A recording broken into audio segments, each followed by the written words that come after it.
क्या अमेरिका भारत पर फिर से टैरिफ बढ़ाने वाला है? क्या 50% वाला टैरिफ अब 75% भी हो सकता है? ये सवाल इसलिए उठ रहे हैं क्योंकि अमेरिका के वित्त मंत्री ने अपने बयान में कुछ ऐसे ही संकेत दिए।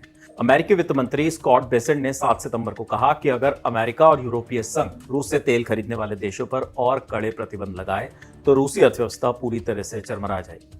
इस बयान में भारत का नाम भले न लिया गया हो, लेकिन इशारा साफ था, क्योंकि अमेरिका रूस से तेल आयात करने को लेकर पहले ही 25% अतिरिक्त टैरिफ भारत पर लगा चुका है। इसी वजह से भारत पर कुल टैरिफ दर अब 50% हो गई है, जो कि वैश्विक स्तर पर किसी भी देश पर लगाए गए सबसे ज्यादा टैरिफों में से एक है। अमेरिका का आरोप है कि भारत रूस से तेल खरीद यूक्रेन के साथ युद्ध में मदद कर रहा है। हालांकि भारत ने इस तरह के सारे आरोपों से इनकार कर दिया है। एनबीसी न्यूज को दिए एक इंटरव्यू में अमेरिकी वित्त मंत्री स्कॉट बेसेंट ने कहा कि राष्ट्रपति डोनाल्ड ट्रंप और उपराष्ट्रपति जेडी वेंस ने यूरोपीय आयोग के अध्यक्ष उर्सुला वॉन डे लेयन से बहुत महत्वपूर्ण बातचीत की। इसके बाद यूरोपीय आयोग ने भी उनसे इस बारे में चर्चा की कि रूस पर और ज्यादा दबाव डालने के लिए अमेरिका और यूरोप क्या कदम उठा सकते हैं। अमेरिकी वित्त मंत्री ने आगे ये भी कहा कि अमेरिका रूस पर दबाव बढ़ाना चाहता है, लेकिन इसके लिए यूरोपीय देशों का भी समर्थन जरूरी है। अब सवाल यह है कि यूक्रेनी सेना और रूसी अर्थव्यवस्था कितने समय तक टिक सकती है। अगर अमेरिका और यूरोपीय संघ रूस से तेल खरीदने वाले देशों पर और ज्यादा प्रतिबंध और अतिरिक्त टैरिफ लगाते हैं तो रूसी अर्थव्यवस्था पूरी तरह से चरमरा जाएगी। फिर पुतिन को मजबूर होकर बातचीत करनी पड़ेगी। बेसेंट के बयान ऐसे समय में आए हैं जब ट्रंप और पुतिन के बीच अलास्का में हुई बैठक यूक्रेन में युद्ध को खत्म करने या रोकने के समझौते के बिना समाप्त हो गई। व्हाइट हाउस ने कहा था कि बातचीत का मुख्य मुद्दा यूक्रेन युद्ध था, लेकिन लगभग 3 घंटे चली बातचीत के बाद रूस यूक्रेन युद्ध को रोकने पर सहमति बनने का कोई संकेत नहीं मिला।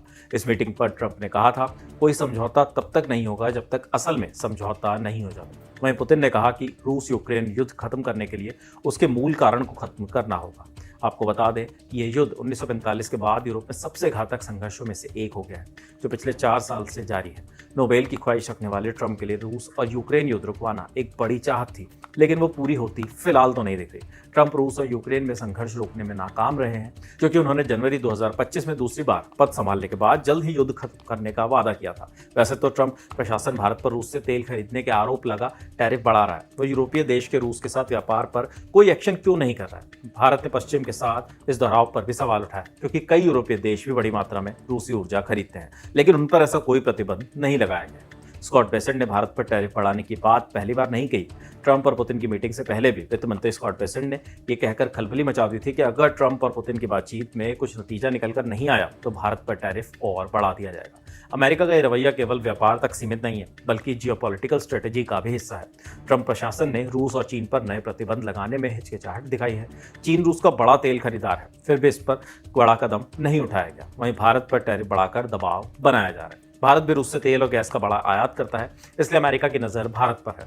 ट्रंप की दलील ये रही है कि भारत पर जितना अधिक टैरिफ लगेगा, रूस पर उतना ही अधिक दबाव बनाया जा सकता है। अब ट्रंप अपनी इस दलील को सही साबित करने के लिए क्या वाकई भारत पर टैरिफ बढ़ा सकते हैं, या ये सिर्फ दबाव बढ़ाने के लिए कही गई बातें हैं? आपकी इस पर क्या राय है, हमें कमेंट बॉक्स में जरूर बताइए। फिलहाल इस खबर में इतना ही। इस खबर